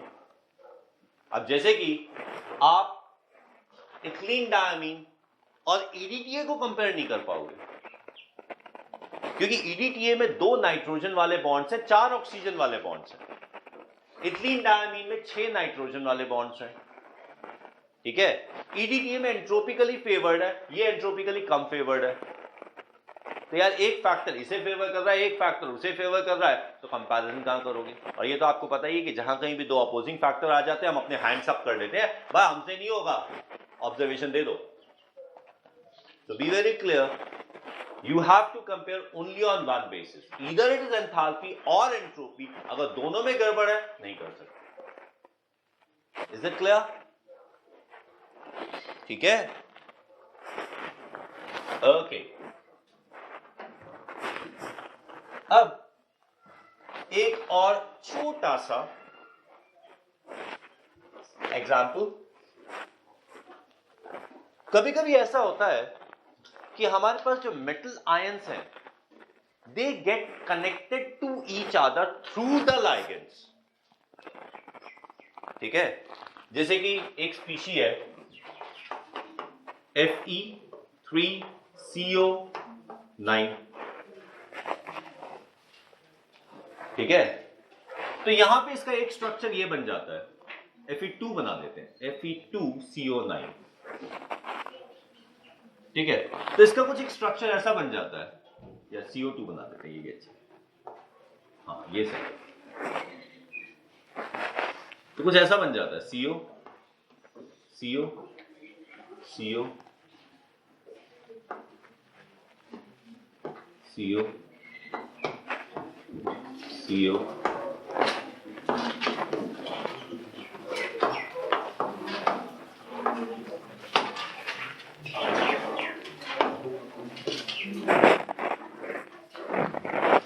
These ligands, which join to 2 different central ions at the same time, forming a bridge between them, are called bridge ligands, ठीक है। सबसे इंपॉर्टेंट बात, ammonia and amines, they never form bridge ligands।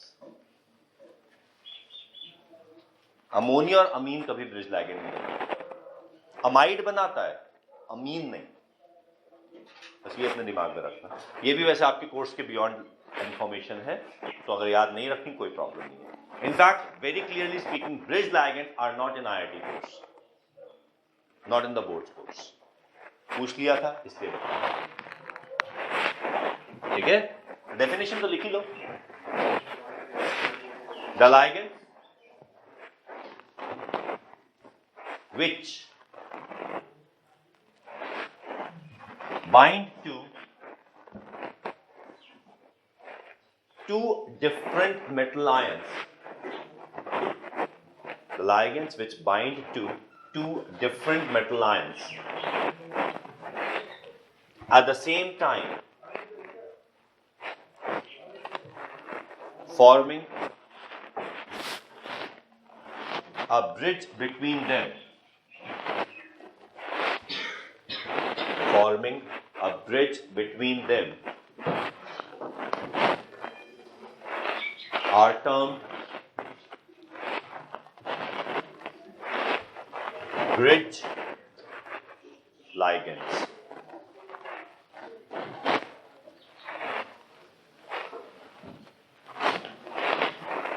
ठीक है। Clear, ठीक है। तो ये हैं ब्रिज लाइगेंड्स।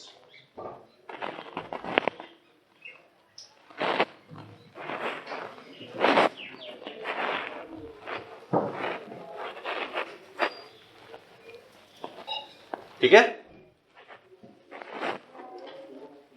कोई कंफ्यूजन? चलिए अब हम एक और बड़े स्पेशल तरह के लाइगेंड की बात करते हैं।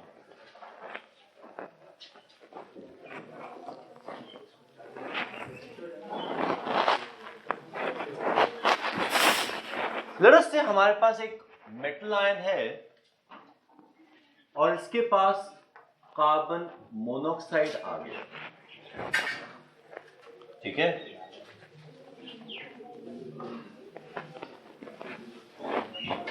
Carbon monoxide. अब देखो, इस कार्बन मोनोऑक्साइड से डील करने के दो तरीके हैं। One, through molecular orbital theory, and second through hybridisation. Clear? I am not dealing through molecular orbital theory, I am giving you explanation through hybridisation. Molecular orbital theory के अंदर थोड़ा सा कॉम्प्लिकेटेड है, बियॉन्ड कोर्स है, ठीक है? तो अब हम जरा मॉलिक्यूलर ऑर्बिटल थ्योरी की बात करते, वो हाइब्रिडाइजेशन की बात करते हैं, ठीक है? अच्छा, इससे पहले कि मैं आपसे इससे आगे बढ़ूं, just few information. Carbon monoxide के अंदर जो ये इलेक्ट्रॉन पेयर है, this electron pair, this is present in an anti-bonding orbital. In carbon monoxide, the donatable electron pair is present in an anti-bonding orbital. Okay? So, the removal of this electron pair increases the strength of carbon-oxygen bond. ठीक है? Clear? Fine. ध्यान रखना, अगर कोई आपसे पूछता है CO plus का बॉन्ड ऑर्डर, जब हम N2 प्लस की बात करते हैं तो हम कहते हैं इसका बॉन्ड ऑर्डर 2.5 हो गया, लेकिन जब हम CO प्लस के बॉन्ड ऑर्डर की बात करते हैं तो इट इज कॉल्ड 3.5, ठीक है? Because the electron is getting out from an anti bonding orbit.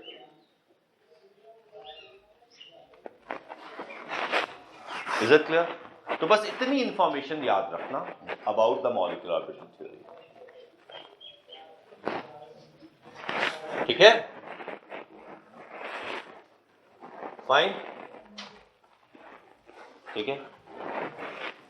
अब इस इंफॉर्मेशन को साइड में रखते हुए यहां पे बात करते हैं।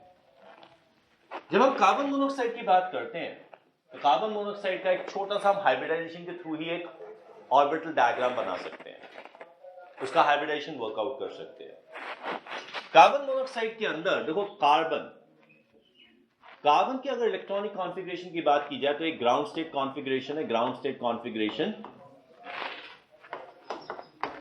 ये है, this is the ground state configuration of carbon. अब जब कार्बन किसी भी एटम से, चाहे हाइड्रोजन हो, चाहे ऑक्सीजन हो, चाहे नाइट्रोजन हो, चाहे क्लोरीन हो, चाहे कोई भी एटम हो, जब भी उसके साथ बॉन्ड बनाएगा तो उसके पास हमेशा एक चॉइस होगी, either to form the first bond from p orbital or excite the electron from s to p and make the first bond from s orbital, ठीक है?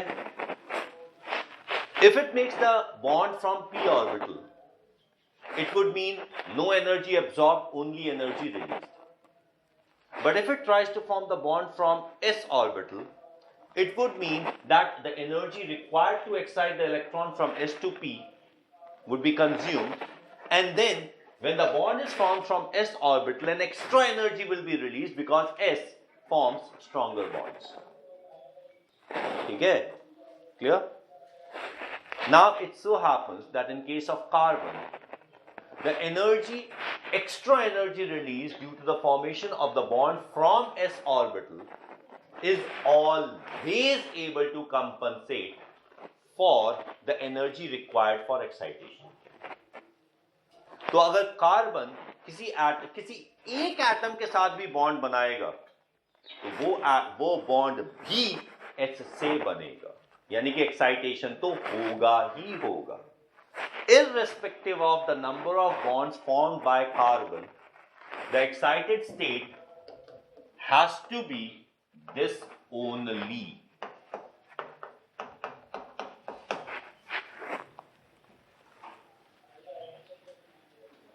क्लियर?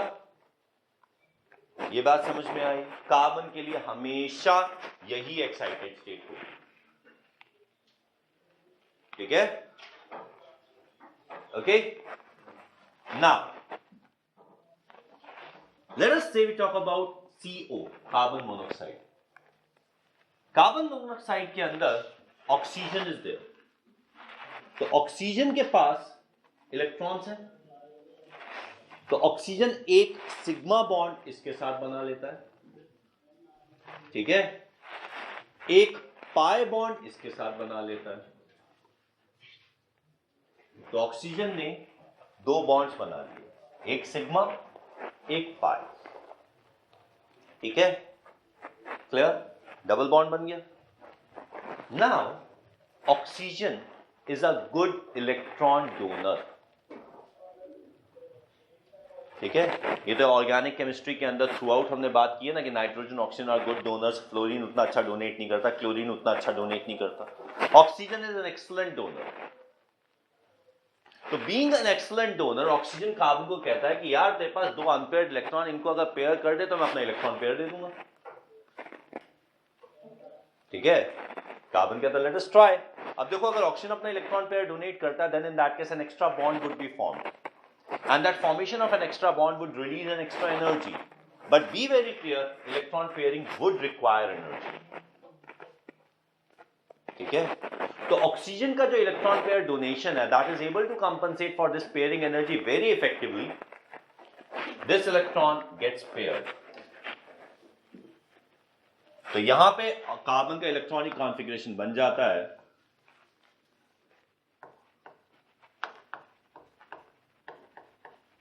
यहां पे ऑक्सीजन का है, यहां पे ऑक्सीजन का है, तो ये बन जाता है अरेंजमेंट ऑफ कार्बन मोनोऑक्साइड। तो this would mean that carbon monoxide has two bonds, एक सिग्मा एक pi, a lone pair and an empty orbital.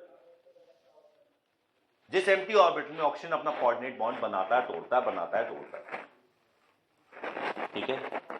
Is it clear? Carbon monoxide is a carbene. Carbene का structure बनाया मैंने,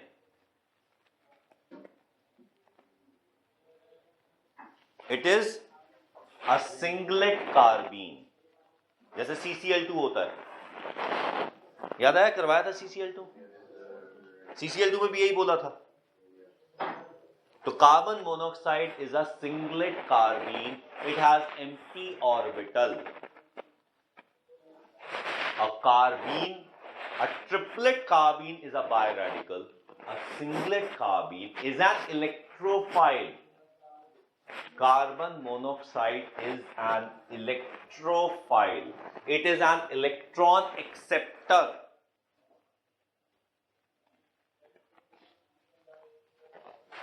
Clear? हाँ भाई, हजम हो गई ये बात? हाँ पक्का? तो दिस इज कार्बन मोनोऑक्साइड, ठीक है। हम यहां पे सीधा सीधा हाइब्रिडाइजेशन की बात करें, मॉलिक्यूलर ऑर्बिटल थ्योरी में नहीं जा रहे। आई थिंक उससे समझ में आ रहा है, कोई दिक्कत नहीं।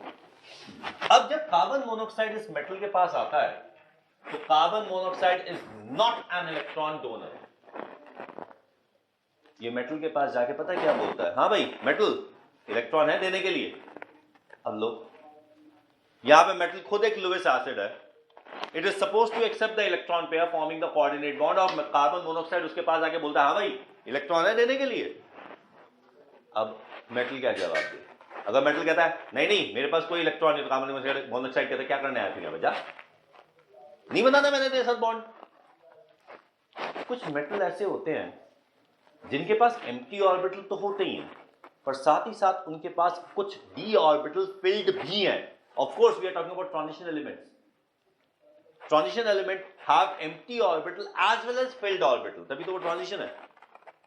अब जैसे कि अब तुम बोलो कि सर ट्रांजिशन मेटल तो आप बोल रहे हो, स्कैंडियम के पास तो नहीं है एम्प्टी, वो फुल स्कैंडियम 3+ खाली सारा, तो कार्बन मोनोऑक्साइड उससे बॉन्डिंग नहीं बनाएगा.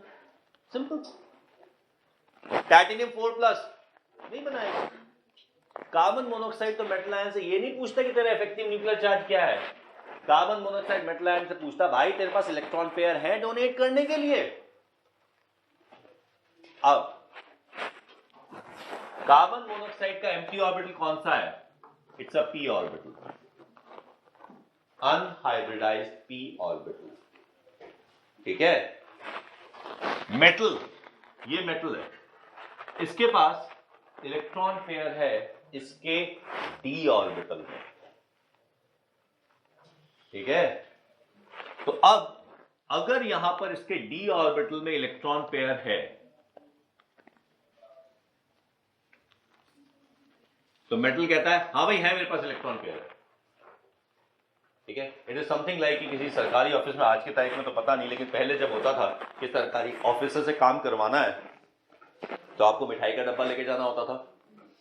अब वो ऑफिसर एक्सेप्ट नहीं कर रहा, ना वो काम कर रहा है, वो रिलक्टेंट है, मैं नहीं कर रहा काम, तो आपने मिठाई का डब्बा ऑफिसर को नहीं दिया, भाभी जी को मिठाई का गिफ्ट दे दी, मिठाई भिजवा दी. समझे? अब भाभी जी को जब मिठाई मिल गई तो भाभी जी ने कहना भैया जी को, क्या भाभी जी ने बोला करो यार, ठीक से बोला करो, कम से कम जोक रिकॉर्ड तो हो.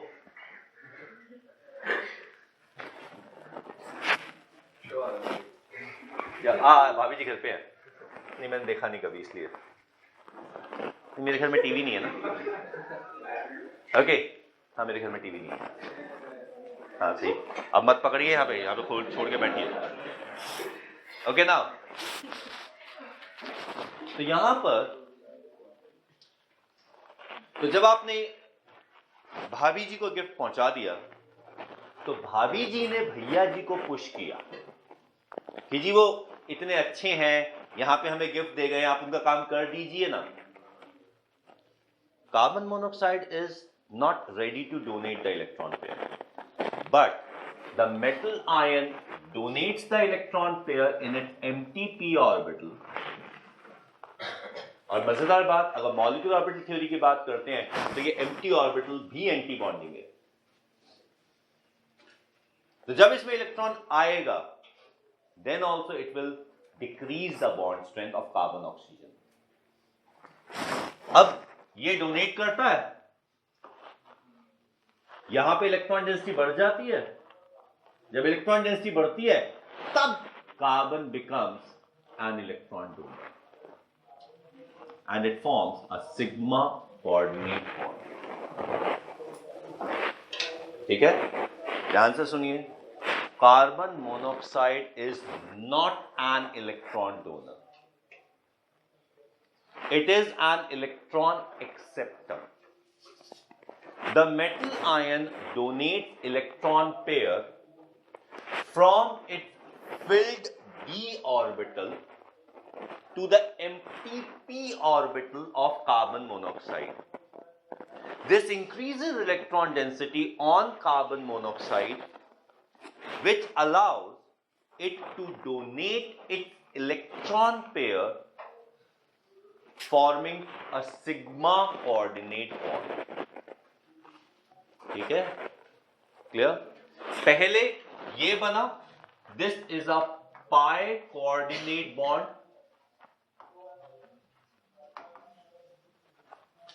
और उसके बाद ये बना which is a sigma coordinate bond.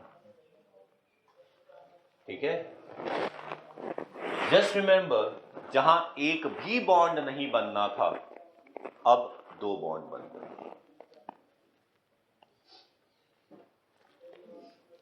ठीक है. यहां एक भी बॉन्ड नहीं बनना था पर बन गए 2. और इसमें भी एक बड़ी मजेदार बात है, मेटल जब यहां डोनेट करेगा तो कार्बन यहां और डोनेट करेगा, तो एक बॉन्ड का बनना दूसरे बॉन्ड को फेवर कर रहा है, और जब कार्बन डोनेट करेगा तो यहां पे और एक्सेप्ट करेगा. तो दूसरे बॉन्ड का बनना पहला सपोर्ट कर रहा है, ठीक है। This kind of a bonding in which the formation of one bond favors the formation of another bond which in turn favors the first bond is called synergic bonding, ठीक है। लिख लो डेफिनेशन synergic bonding की। the bond formation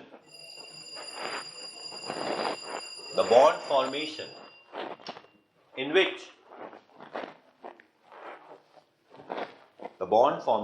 which the formation of one bond favors another bond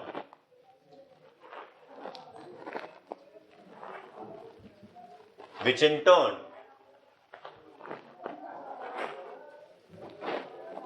favors the first bond, which in turn favors the first bond, is termed synergic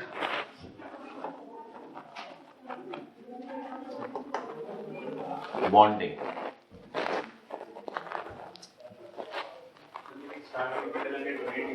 हाँ, carbon monoxide is a good acceptor.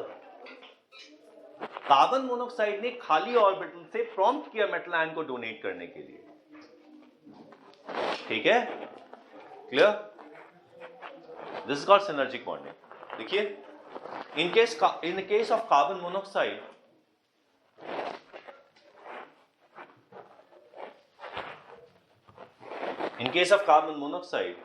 synergic bonding, in case of carbon monoxide, synergic bonding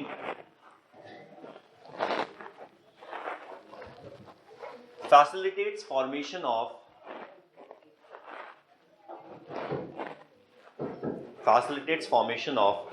two bonds,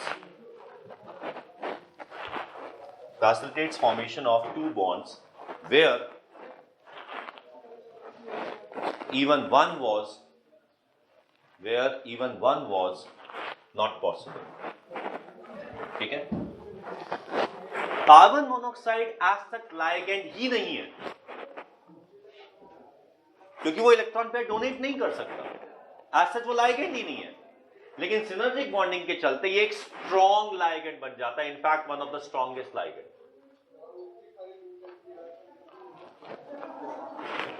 ठीक है, clear. ये जो bond बना, ये एक पाई coordinate bond है, और जितने भी पाई कोऑर्डिनेट बॉन्ड है उनका एक स्पेसिफिक नाम है। All the pi coordinate bonds are termed back bond,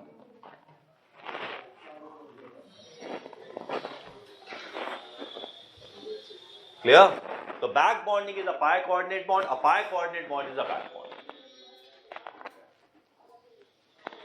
ठीक है, क्लियर। तो यहां पर कार्बन मोनोक्साइड का p ऑर्बिटल है, मेटल आयन का d ऑर्बिटल है, so this is a p pi d pi back bond. This is a p pi d pi back bond, ठीक है। Carbon monoxide is donating through sigma, but it accepts through pi, ठीक है। So carbon monoxide is a pi acceptor ligand. Carbon monoxide is a pi acceptor ligand, ठीक है।